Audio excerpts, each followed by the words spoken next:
అందుకే పెద్దవాళ్ళు ఒక మాట చెప్తారు, నీ జీవితం పండాలి అంటే నీకు పూజ వచ్చా రాదా వదిలి, నీకు వేదం తెలుసా తెలీదా వదిలిపెట్టేసేయి, నువ్వు ఉపనిషత్తులు చదువుకున్నావా చదువుకోలేదా వదిలిపెట్టేయి, రామాయణ భారత భాగవతాలు తెలుసుకున్నావా లేదా వదిలిపెట్టేయి, దక్షిణామూర్తి యొక్క మూర్తిని చూస్తూ కూర్చోవడం నేర్చుకో. అదొక్కటి నేర్చుకో చాలు, ఏమక్కర్లేదు. ఇంకా దక్షిణామూర్తిని పెట్టుకుని రోజు కాసేపు ఆయన్ని చూస్తే చాలు. మీకు నేను ఇంకా విచిత్రమైన విషయం చెప్పనా?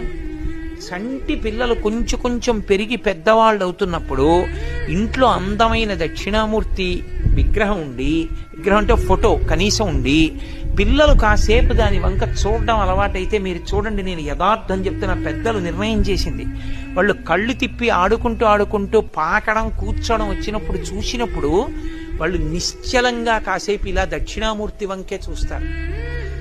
పిల్లలు చిన్నతనంలో దక్షిణామూర్తి వంక అలా ఎదురుగుండా కూర్చుని చూస్తే 2 ఫలితాలు వస్తాయి. అపమృత్యు దోషం పోతుంది, సరస్వతి కటాక్షం కలుగుతుంది. అందుకే అసలు ఇంట దక్షిణామూర్తి ఫోటో లేని ఇల్లు ఉండరాదు.